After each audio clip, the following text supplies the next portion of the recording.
नमस्कार, खेत खजाना में आपका स्वागत है। आज 17 अप्रैल का दिन है और दिन है गुरुवार। और आज सरसों का बाजार कुछ पॉजिटिव मोमेंटम के अंदर दिखाई दिया, लेकिन बहुत बड़ी तेजी, जैसा कि मैं पिछले कई दिन से लगातार आपसे निवेदन कर रहा हूं कि बड़ी तेजी के आसार अभी नहीं हैं और बड़ी गिरावट की संभावना भी बिल्कुल नहीं है, क्योंकि दैनिक आवक आप देख रहे हैं कि एक आधा दिन 7-7.5 लाख बोरी तक पहुंची, फिर बाजार डाउन नीचे आ रहा, आवक नीचे आ रही है 6.5 लाख से पौने 7 लाख, पौने 7 लाख के बाद में 6.5 लाख और 6.5 लाख के बाद में 6.25 लाख ही या 6 लाख से नीचे जाने की संभावना बन रही है।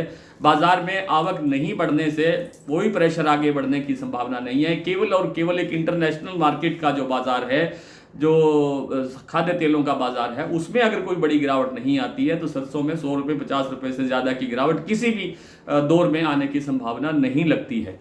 फिलहाल जो आज का बाजार है वो सुबह भी आपसे साझा किया था, लगभग वही स्थितियां बनी हुई है, लेकिन जो प्लांटों का भाव है उसमें कोई परिवर्तन अभी भी नहीं हुआ है। 6,950 रुपये का भाव सलोनी का स्टेबल है, 6250 रुपये का भाव आपका गोयल कोटा का स्टेबल है। लेकिन सुबह एक भूल ये रही कि जो सबसे बड़ी तेजी जिस प्लांट में आई थी वो थी वंश एडिबल्स का, जो सीतापुर का प्लांट है वंश एडिबल्स, वहां पर बाजार 100 रुपये बढ़ा है और भाव हो गया है 6300 रुपये। तो कुल मिलाकर के बाजार तेजी के मोमेंटम के अंदर है। भरतपुर मंडी का भाव बेशक आप कह सकते हैं कि स्थिर है, लेकिन चरखी दादरी दिल्ली लाइन और जो दूसरी मंडियां हैं जैसे जयपुर, अलवर, भरतपुर, खैरतल, इन सभी मंडियों के अंदर बाजार 15-20 रुपये से लेकर के 50 रुपये तक तेजी के मोमेंटम के अंदर दिखाई दे रहा है। तो इंटरनेशनल मार्केट का असर आगे भी रहेगा। क्या रहेगा क्या नहीं रहेगा, ये सबसे बड़ा जो अब झंझट चल रहा है, सबसे बड़ा जो एक युद्ध चल रहा है, टैरिफ युद्ध जिसे कहते हैं अमेरिका और चीन के बीच, ये एक बहुत भयानक स्थिति में पहुंच गया है और इसके परिणाम आगे क्या होंगे किसी को नहीं पता। इसलिए खाद्य तेल बाजार के अंदर एक अनिश्चितता, असमंजस का माहौल बना हुआ है, जिसके कारण बाजार कोई दिशा नहीं ले रहा है, खासतौर पर सोया तेल और पाम तेल की।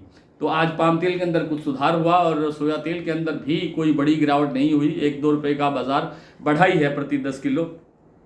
आज की जो दैनिक आवक मैं आपको बता चुका हूं कि 6.5 लाख बोरी रही है और भरतपुर मंडी का भाव 5,943 रुपये खुला। कल से 2 रुपये प्लस भी आप कह सकते हैं और इसको आप स्टेबल भी कह सकते हैं। जयपुर 6,375 रुपये, आज 25 रुपये का बाजार प्लस हुआ। दिल्ली 6,100 रुपये, चरखी दादरी 6,075, अलवर 6,000, बरवाला 5,750, हिसार 5,950, मुरैना 6,150, ग्वालियर 6100, खैरतल 5,950। कल 5,935-40 तक कारोबार हुआ था, उसके बाद आज 5,950 रुपये का लेवल खैरतल मंडी में बन गया। टोंक मंडी 5,980, निवाई 6,000 रुपये, सिवानी 5,750, नडवई 5,975, मालपुरा 6150 और गंगापुर सिटी में आज भाव रहा 6,020। शारदा प्लांट में आज 50 रुपये भाव बढ़ा, भाव बढ़ करके बन गया 6700 रुपये, लेकिन बीपी आगरा का जो प्लांट है वहां पर 6700 रुपये का भाव स्टेबल है। गोयल कोटा में बता चुका हूं कि 50 रुपये बढ़ने के बाद में 6250 रुपये का भाव बना चुका है। शमशाबाद, दिग्नेर, अलवर, कोटा, मुरैना, ये जो सलोनी के प्लांट हैं, इनमें 6,950 रुपये का भाव लगभग स्टेबल सा बना हुआ है। इसमें अभी तक कोई गिरावट या कोई बढ़त दर्ज नहीं हुई है। आज इतना ही, कल आपसे फिर मुलाकात होती है, तब तक के लिए नमस्कार।